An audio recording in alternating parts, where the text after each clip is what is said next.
yeah, all right. We'll go in with the low blows then, because I know you guys all thoroughly enjoy this film. And that is.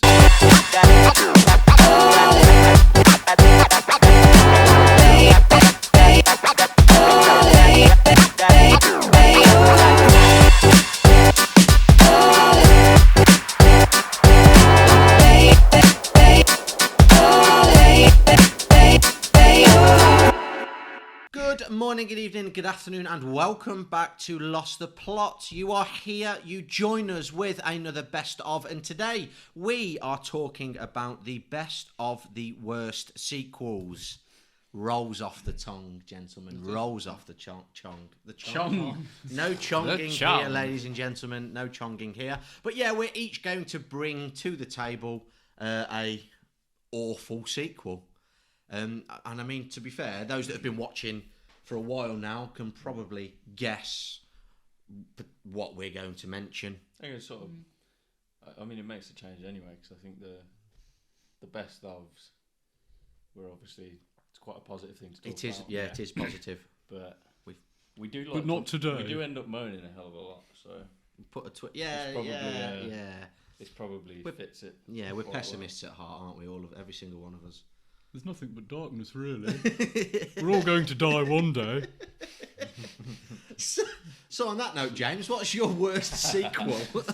Oh, yeah, all right. We'll go in with the low blows then, because I know you guys all thoroughly enjoy this film. And that is Spider-Man 2. The Tobey Maguire one, just to clarify.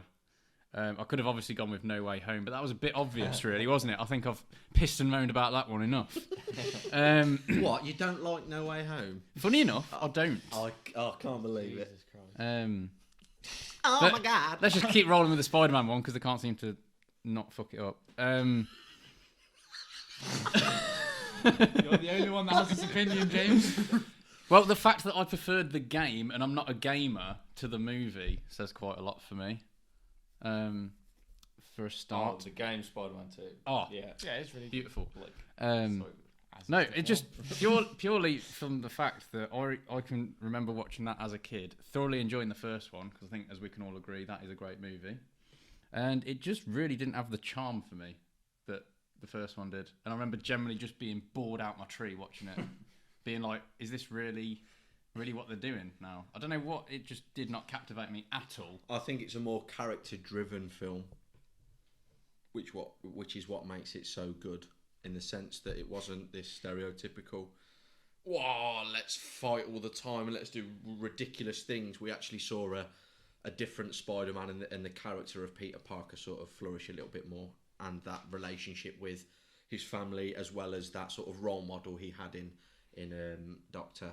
Octavius. So I strongly disagree with you. And I have a question before we talk about it even further. Spider-Man 2 or Spider-Man 3? James, which one? Me? Oh, you're going for me first. Oh, right. It's you. Straight You brought it for up, me. mate. Oh, no, sound. I'm going to ask next door, actually. Guys. They'll probably have a Well, I'll better just opinion.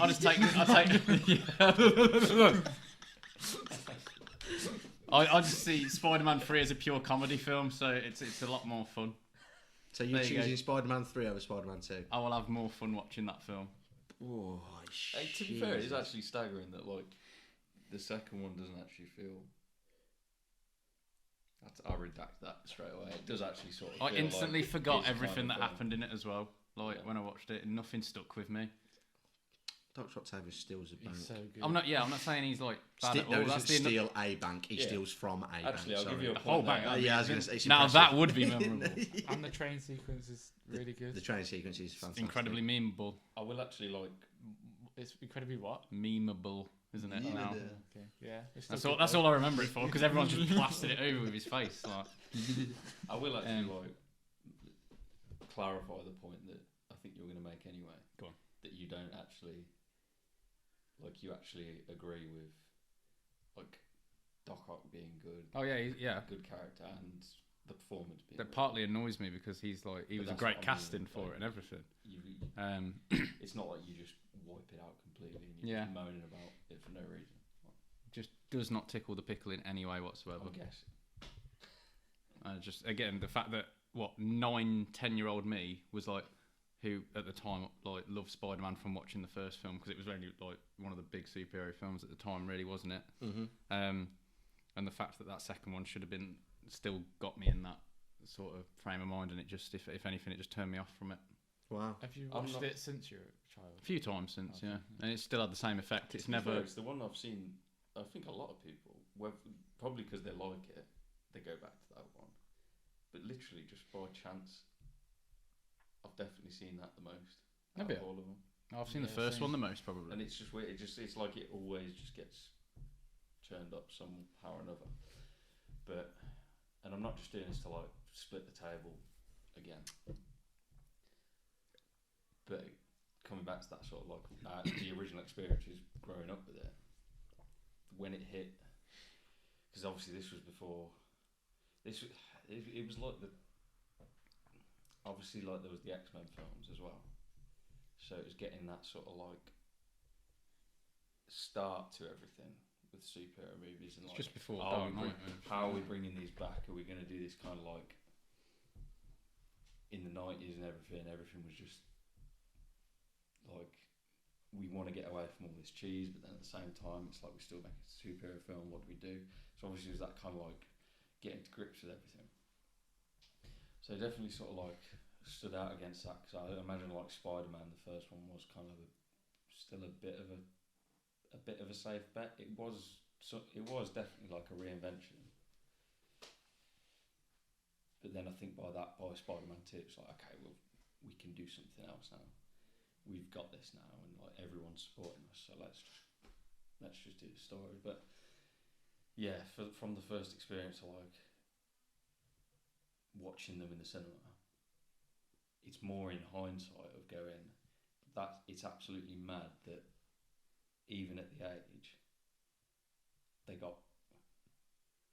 I was acutely aware of like my enjoyment going downhill, like sort of mad about the first one, so crazy about going to be mad about the second one because of sort of being so interested in the first, and then just to kind of, it never peaked any further. It just sort of tapered off, and then in Spider-Man 3, even though I was getting slightly older by then, but we were still kids. It's literally just like 10, weren't you? So that should have appealed to me. Yeah. And I was already like at the point where I was just like, That's how I felt with that second one. so as far as the feeling goes, it's not like a unique one. I just wanted to enjoy it as much as the first one, and it just did not get anywhere near that for me. Watching it. Want to add anything to your disgust? I think it's personally my favourite Spider-Man film. But you also more haven't to seen the Across. I haven't seen the Spider-Man. new Oh, have you Across not? the Spider-Man okay. film yet. I'll let you off then for now. But yeah, that's the one I always go back to. If I'm ever going to watch the Tobey Maguire ones, that's the one I always rewatch. Yeah, And but I then feel like, go on. I was going to say, but you've limited yourself there. No, You said the Tobey Maguire yeah, ones. because I wouldn't rewatch the Andrew Garfield ones, and the Tom Holland ones. I like Homecoming, but not as much as Spider-Man 2. Okay. And that's mainly because it is character driven, and because I think Doc Ock is the best villain that's been on screen for him. In terms of the story they were going for and how he ties in with Peter emotionally rather than Osborn, even though I really like Willem Dafoe's Osborn as well. I feel like Spider-Man 2 has higher stakes as well because of that emotional relationship with Dr. Octavius. I think that's what makes it one of the best films. It's not my favourite, but it's still one of the better Spider-Man films, I think, because of that, because it was a different sort of avenue that we're used to with Spider-Man films and superhero films in general, and it felt more mature. It felt like a more mature storyline instead of, oh my god, this is Spider-Man, he's got all these powers, he's going to fight this man in a green suit and just do all wacky stuff, and he's going to be surprised with webbing coming out of his wrists and all that stuff. The first film, I love it, it's brilliant, but I think the second one we see a more mature sort of portrayal of Spider-Man, and the story is a more mature storyline, which I think is why a lot of people, what I can get why people don't like it, because it's not a stereotypical superhero film. So, But again, I thoroughly enjoy that maturity that it brings. I think it's a bit like that's what I was going to say. Like I've started off just going like, oh, I think it stands. Not sticks out like a sore thumb, but doesn't also like stand out in a really like staggeringly amazing way. But I was sort of leaning towards thinking that the sort of style was different, but it's not. To me, it's not. But I think as far as like the typical superhero films, I do feel like they all fit into that category to me. There's nothing staggeringly different about it to me. I think that's where I sit. But to sort of lean towards more what you were saying, I think the trilogy itself, particularly the first, like did the best with what they could at the time. Yeah. I think I'll say the best. The best is like high praise because you're saying like, oh, it's the best. The best. But like they did very well for what they could have done with Spider-Man at that time. No, yeah. I feel like the action scenes are really good as well. I just want to put it out there. I do actually like with that. Tom's clicked. He's It's in. just because like I ended up mentioning it with something else. It was just when we were talking about like bad CGI and stuff. That was still at this point where even big budget things were being really tentative with how they use certain things, or they were being really indulgent, thinking, "Oh, we've got this new technology, let's splurge on everything," and they just sort of Spider-Man 2, specifically because I watched it most recently. I think the other ones do, but not Spider-Man 3. It has examples of CGI being used to like, and particularly in action sequences where it's like, let's direct like the audience's eyes. So this isn't going to look that good, but we need to show that like there's a particular bit actually is when he grabs. It's when Doc Ock's literally climbing up a building, but it's doing it from across a street, and it's basically the camera is looking through like a shattered glass from like a car door or something like that. Yeah. But you've got like a street light, you've got the wall, and you literally you sort of see him go over, and then he's crawling up, and it's almost like it's all CGI, but it's because you're not actually looking at it. You're getting literally distracted by it. So it's basically just these clever sort of uses of just like, again, what they could do at the time. But it's just a good example of like limitations. But that's going to tangent. So isn't that a positive that you've just said? Yeah, it is. I'm not. So what do bloody when hell I are you come doing? back down to you, I wasn't splitting the table. To be fair, like if I look at you, I'm literally tapping your notes like I'm not reading them. If I look at you, I'm disgusted from what you've just said. I don't agree. Can't believe you've done With this. it being one of the worst sequels, because and even with bad points that I can make about it, it doesn't make it one of the worst sequels. But I like your reason. I fully understand. I'm one of the very few. I really like your reason. You make me a match sick. Yeah. A lot of people apparently. Yeah. You just want that freezer, don't you? That's all you want. I just miss my freezer. Matthew, Yes. let's change topics. I don't want to talk to him anymore about how really good Spider-Man 2 is. Yeah. All right. Yeah. Left me water down there. Jumping up and down on the chairs over here. I feel like the actual worst sequel I've watched is either Batman and Robin or Transformers 4, but I'm not going to say them because I want to say something that really annoyed me, and it's Pirates of the Caribbean 5.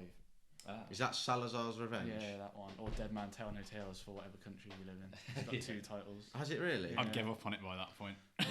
Well, I really like the first 4, to be fair. Fourth one weren't terrible, but I Remind just me. saw the trailer and went, nah, you're all right. I was the surprised fifth by one. the Yeah. Yeah. What's for remind me fourth Blackbeard. one? Oh, okay, Blackbeard. I Oh, think okay. that one's Ian good, to be McShane, fair. isn't it? I Okay. feel like it's underrated. It had a lot of random things in it that they really just like settled into Penelope one. Cruz in that Yeah, one. yeah. I think they I do, reached yeah. a little bit for the fourth But one, but the have you- fifth one was Have bizarre. you watched the 5th one? Yeah, I've watched all of them. Have you watched the 5th one? No. Okay. I feel like it's not even the same character playing Jack Sparrow in this film. It feels like, obviously it's Johnny Depp, but he feels like he's forgotten how to play Jack Sparrow, or it feels like the writers have forgotten how. That's to all he's write got for himself anymore, isn't it? Well, not Right. even anymore. I agree with that though. Yeah. That like in that film, all of the characters that were established sort of lose the sense of They- who they are. Yeah, I they don't know ruin whether all that's of them. through writing. It's all Well, the it's rum. got to be. It's all the fucking rum. That's what it'll do to you. consumed. It's really bad. Objectively, it's probably not the worst sequel I've seen, but it just really annoys me how they've just every single character that they built up in the first 4 films are all awful. All of them. they don't act like how they acted in the first 4, and nothing makes sense with the plot storyline. I agree. With the compass thing where he gave it away, so now this guy's free from the cave. He gave it away in the second film when he gave it to Elizabeth, so why didn't he come free then? Like, it just makes no sense. And the compass had no relevance to him being locked in a cave anyway. It just nothing's important in the plot other than what's the kid's name trying to free his dad. Will, I don't even know his name. Can't remember. But also, I found in the 5th one the fact that they were going for, is it Poseidon's trident? Yeah, it's That was not important. Bizarre, That's absolute bizarre, and you're right. It's not important. Well, the only thing it's important for is freeing Will, but Will's not even in the film. So No, exactly. apart from at the start. But also, I think What? well, it's like with the Pirates of the Caribbean films. Yeah, they're far fetched with the sort of artifacts and the things that they explore and do. But that, to me, that one object was just completely outlandish, and like you said, not actually important No. at all.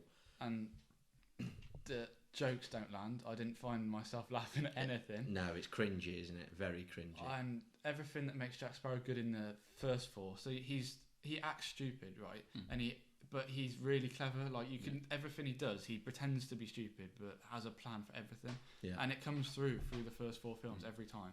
He always tricks the villain in some sort of way. In this 5th one, he's just sort of going about the film, getting lucky with everything, and he's acting stupid, and he is stupid. He doesn't do anything to outwit anyone, or he's just drunk the whole film, and oh my god, it really annoys me how they forgot how to make one of the most iconic characters that Disney have, and they just fucked it up. And not only that, my favourite character they fucked up as well, Barbossa. What the fuck did he do to it? That's dropped the F-bomb. Oh, That's 7 times. He is beside himself. Sorry, I was fuming. It's that okay. film. It's okay.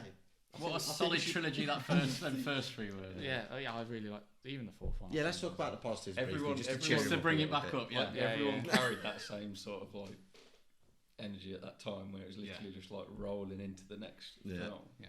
Like it was such a big thing, but not in that stupid way that we get now with any franchises. It was just in this kind of just genuine. Well, that's when they did enjoyment. get caught into And I, the... but did, I think it was that good. They did strike that good balance of like they know exactly what they are. It's not like a big franchise trying to portray itself as this really sort of high important thing that people should actually be really attached to. It was just like, no, we're genuinely like trying to make this like enjoyable And experience for everyone. yeah, and they did a really good job of doing that. And I think one thing that you said, I mentioned, they had such a strong nucleus of characters that were iconic. It was amazing. There was because you had Jack Sparrow, you had Will Turner, you had Elizabeth Swann, you had Barbossa, you had Davy Jones. Those 5 do you know what I mean? I'd happily just watch those 5 on screen constantly because they were absolutely superb.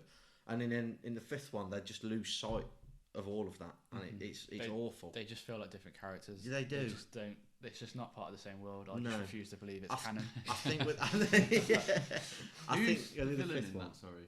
Javier Bardem, Salazar. How do they fuck it up with him in it? Yeah, as they've well? got Javier Bardem as a villain, right? And he's awful as well. Really? We're going to talk about the positives, guys. If not, Sorry. something.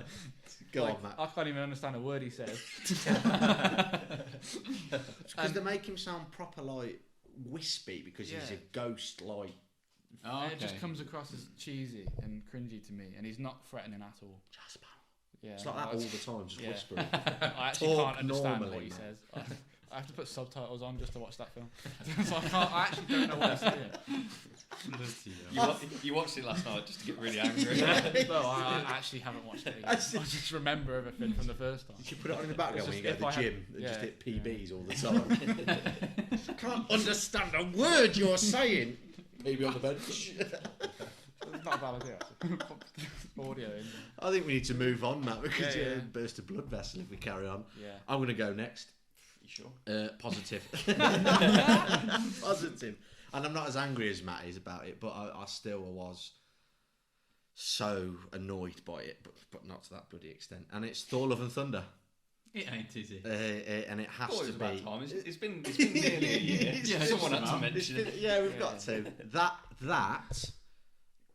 I'm going to say it is the worst film Marvel has ever released. Now that might be a bold statement, but it to me As in MCU or just MCU, Marvel? Okay, MCU. Yeah, I was gonna say. that is the worst film I've ever seen them release, purely because of the fact it's over ridiculous. It's ruined a character.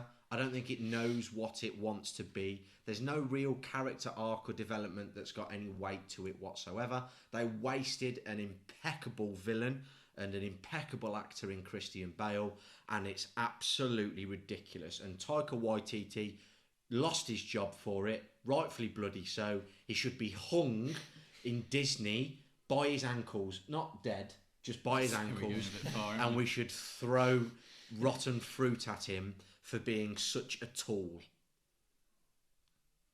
Tom? Well, What's your word? Yeah, you just move straight into like. I'm not actually going to like. I'm sort of done defending Good. the film, not because I don't want to. It's just what's the point? Yeah. Like genuinely, Rightfully so. I never want to ever try and like convince someone or something. Like that's never why I'd even like argue. Which is the point of the point why people argue is to convince the other person.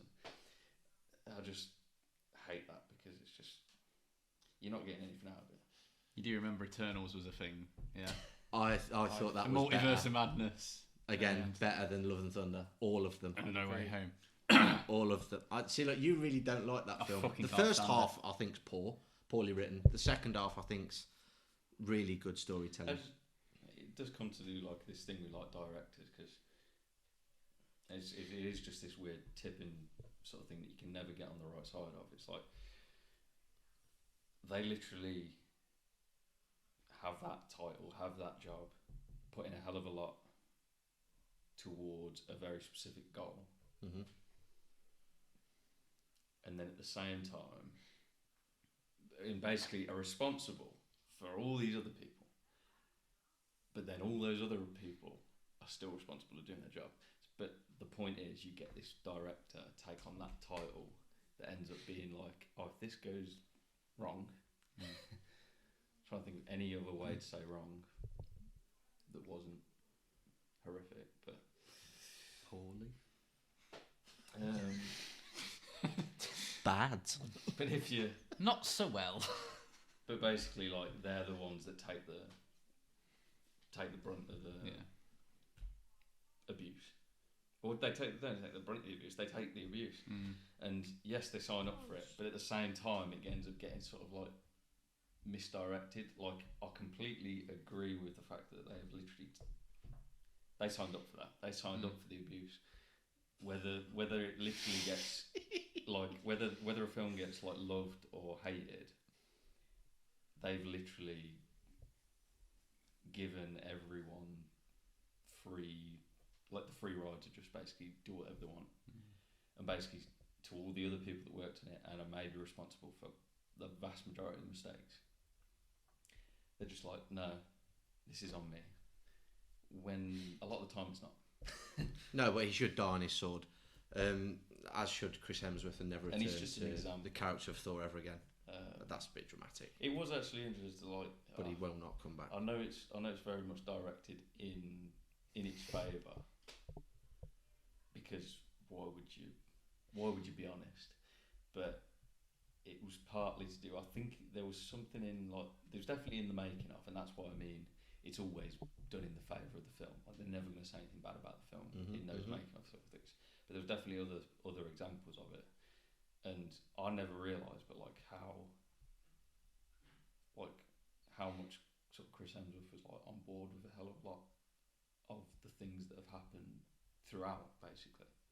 Like I thought he was sort of on this like middle line where he walked it so nicely, where he wasn't passive like some of the other actors, particularly Marvel actors, where they just do their job, but they're not really into it. But he also wasn't like, oh, I've got to do all of this stuff and I've got to be super involved, sort of thing. But it sounds like him and Taika definitely because of Ragnarok, obviously just did sort of bounce off each other. So, but it sort of leads to the idea that they don't really understand the character of Thor in that much, in the depth that they should. Theirs, don't they? Yeah, that's what I mean. Yeah, but ultimately, when you go too far that way of this is our Thor, we're going to do this with our Thor, you sort of lose sight of where the character started and the arc that he's going through. And it's like Thor, no matter what Thor portrayal you go for, wouldn't be absolutely ridiculous in moments of sort of worry and panic. He's the leader of Asgard, he's the people that they look up to, yet he's joking about these children being taken, and he's literally a cartoon character. He's not the leader, he's not the god of thunder, and he's going through a lot, and he is comic relief a lot of the time, but they just lost sight of who the character is, where he's come from, and the sort of morals and stuff that he used to stand up for. Even in Ragnarok, there was still an element of this is a leader who's willing to do everything for his people, protect them, and sort of be that rock. Whereas in this film, they just lose sight of that, and that character no longer exists. I know it's all about this development, but I don't think there is a development. That it just becomes a caricature, and it just becomes somebody that's completely unrealistic to what we've been exposed to in the previous films. Did you not like how they gave Mjolnir a personality? That was the best part about the film. The bit where he was talking to Stormbreaker and Mjolnir slowly comes into shot. That is the best scene. 30 seconds. I was taking the piss. I hated it. No, it's all a shambles. Mjolnir's always been semi-sentient. Yeah. Always. And the goats are really good as well. I love the goats. Just slight side, but kind of not. Okay. Sticking with the Thor thing, just because it always gets a bad rap. How did you feel about Dark World? Better than Love and Thunder. Okay. That doesn't sound that's for what you just said about Love and Thunder. That's not really sounding much. It's the worst Marvel film ever released. Yeah, it's better than Love and Thunder. It's not great by any stretch of imagination. Because that always seems to get a lot more hate than I understood. No, but I don't understand why people hate it that much. It fits its purpose of introducing the ether. Is it really a sort of engaging way of doing it? No, not what it could have been. But again, we still see that relationship develop with what's her name, Jane, a little bit more. Yeah. And you actually sort of see a little bit of depth with the Thor character, a little bit, not a lot. I actually think Loki's really good in that film as well. And I was just about to say, and Loki's excellent. But the villain's a bit. They properly crap. upped the sort of visual design in that. Yeah, definitely. Like definitely. And it's like when they're testing the waters in those first films for all of them. I mean, Captain America sort of fit for what it was trying to go for, and then obviously there's like, we've got a fantasy film for Thor, and it's like, it just seemed in this one everyone was trying to make a joke. Every single character, there was no one that was being serious at any point other than Gore, but he was hardly on the freaking screen. Gore the God Butcher killed 2 gods, and the moment where you could have him absolutely massacre hundreds of them, which would have been freaking cinematic beauty. He doesn't even turn up, and we get freaking Russell Crowe. Hello, everybody, how you doing? Shut up! God, it's like he's in the room. Gimp. It just does my absolute nutting. I said I weren't going to get angry, but I've got angry now. Tom, you introduce yours because we can move on then. Yeah, I was going to say something else, but not even. No, don't. Not even defending it at that point. What's your best of worst the sequel thing? Worst the sequel. He's all enough. I'll probably calm everyone down a little bit. Please do. See the voice by of saying something that no one's going to He's understand. just going to go the dark knight. And then I'm going to have to try and explain. Is it The an worst abstract film? sequel is S. Darko. Now, for the uneducated amongst us, which is, I imagine is everyone, Do you know what it is? count yourself lucky, I might catch on in a minute. Okay. because you'll have probably heard of the film that it was a sequel to, which is Donnie Darko, which I absolutely love. There was a You fucking watched that? sequel. I literally watched They that actually made a the other day. sequel in Wow. 2009 a few weeks Of ago. course they did. called Is S. this- S. Darko, following his younger sister. Yes, they actually brought the actor back. She was the only one to return, obviously. Okay. Conveniently. Who The, was the only one actress who that played didn't have self-respect, basically. Who was the actress that played his sister? It's I'm a really not famous sure. one, isn't it? Because I was Gonna say, surprised I when need I Oh saw no, it. little sister. So Oh yes, does he have two? Yeah, his he has two, sister don't he? is actually in it. Because is it his sister? Oh, Maggie. Oh, Yeah. she's not in the first one. Is she? Maggie is. Oh, she is. Yeah. She's the older sister. Yeah. Oh, okay. So is it just S Darko? S. Darko. Yeah. I think it's dark, okay. but it's basically S. Darko. Point being, I mean, obviously I've got like the attachment to the first one. Something that the first one did really well, aside from that sort of particular brand of like sci-fi, bordering on Daily like sort of chase. sci-fi horror, is just literally just representing like a sort of very specific, so almost like a cultural time, but like this kind of so like the sort of suburban sort of family type thing, but basically just real teenagers in that relevant time point. And obviously I didn't experience it actually watching it at the time, so I can only imagine what it was actually like, and probably why it took off after the release for those basically similar age groups that related to it. And as much as the first one did that really well, you've got these literally, it is just, for the limited cast involved, it is literally just flat performances, if you can call them performances. That You're gonna have to tell them what we're laughing at now. 'cause Yeah, it you makes really it look are. like we're laughing at times when we're not. no, I know you're not. Don't even know what it was. Is it a fart from the other room? It was a fart from 3 doors down. Margaret's just got up from a freaking nap. Sorry, Tom. No, You were really deep in that. Jeez. Jesus, wet. I'm glad you. Sorry. I don't give a fuck, mate. The house was shaking. I thought we were having tremors. Sorry, Tom. I'm sorry. We've interrupted. No, it's You were getting into it, and I was actually really interested. far more enjoyable than this film. No. Yeah, brilliant. When the fuck did you watch this? Because I feel like you would have generally had a good It old was- rant about it Oh yeah, it was if it was recent. I think it was first year of uni. It was me and Oh, Chicken right, fucking hell. watched it. Probably not long after I'd seen the first one. Yeah. I can't remember when I. First one's good, yeah. I'll Yeah. thoroughly enjoy it. Yeah, because I've not seen it. I remember you. I think you've mentioned it before, Yeah. both of you, and complimented it, and then you watched it not too long ago and said it was really good. Yeah, I mean, like proper like product of its time for like Oh, absolutely. different things, different reasons. But like in like the sort of compliment that I'd have for that is like, say the performances is like basically just even just without all the weird stuff, it's like depicting like real teenagers. Like that's the most convincing sort of part of it, is just that sort of like school life, the sort of awkwardness of just everything. It's like, and it's those kind of like subtle performances where it's not these stupid sort of stereotypes. It's just genuinely like nothing's placed in there to be like, oh, this has got to appeal to these specific people. It's just like, no, you walk into a school like this is probably what you're going to get at the time, as well as still obviously because you're watching it, it's sort of hindsight, and then obviously I only experienced it watching it years later. It just, you can't help but it's just always going to have that like nostalgic feel. Yeah. And the longer it goes on, it's obviously going to increase that. But yeah, everything is just so flat in this film.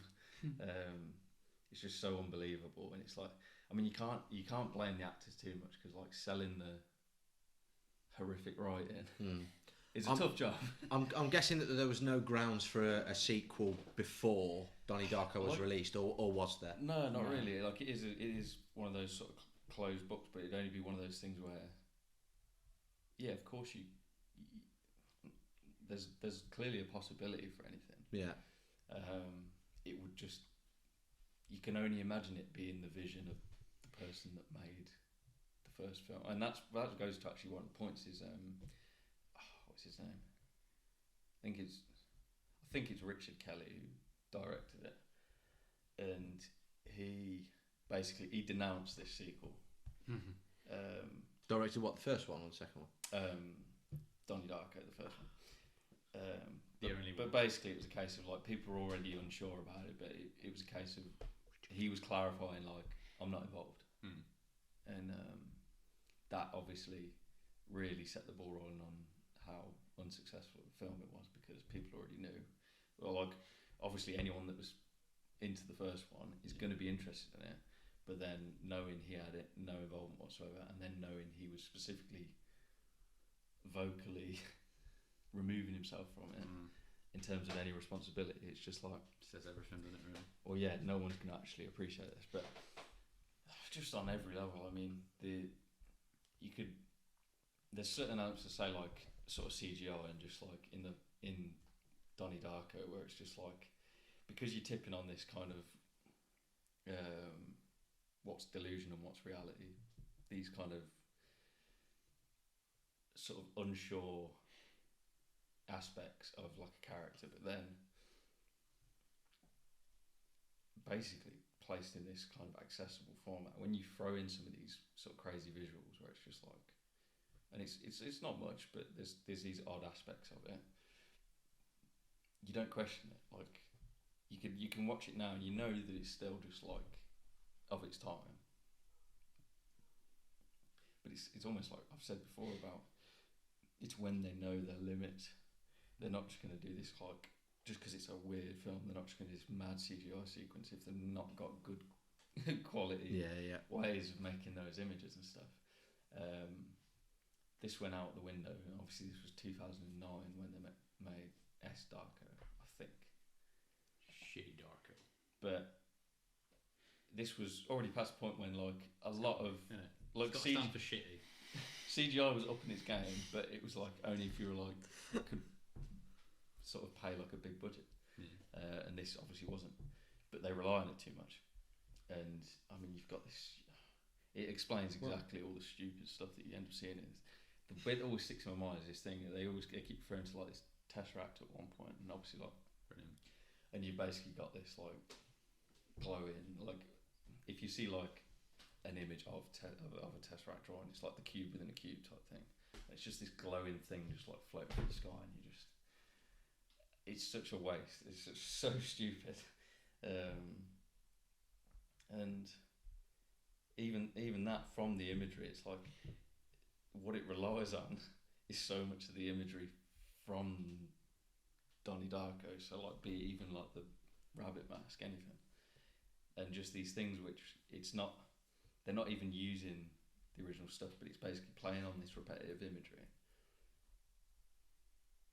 And that's the biggest praise actually I can give this film, is all that stuff like that does is make you want to go and watch the first one. At least it's because you realise like how stupid this one is. At least it's a good advocate for the first film. Yeah. So the rabbit in it, sorry. No, like it's basically like this character, and they ends up like making something that's kind of like inspired by something. Right, okay.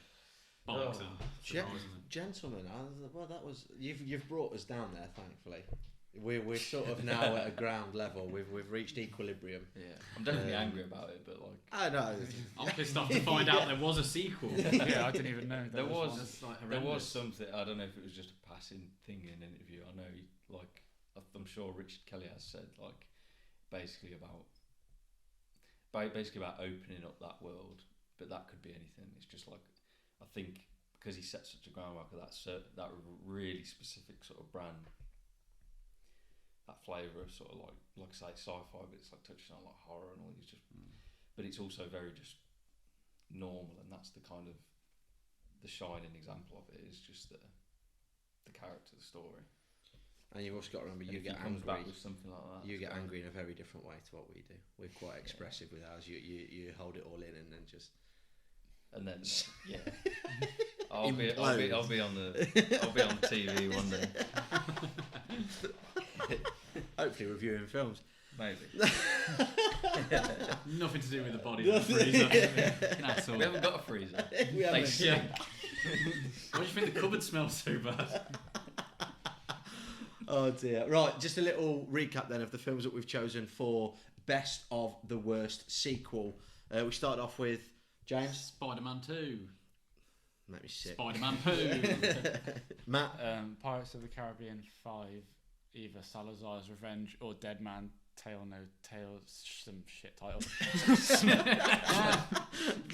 One was Thor Love and Thunder, and Thomas, yours was, just remind us. S Darker. Lovely. Do not watch any of those films other than Spider-Man 2 because it is fantastic. Not really. See you in the next one.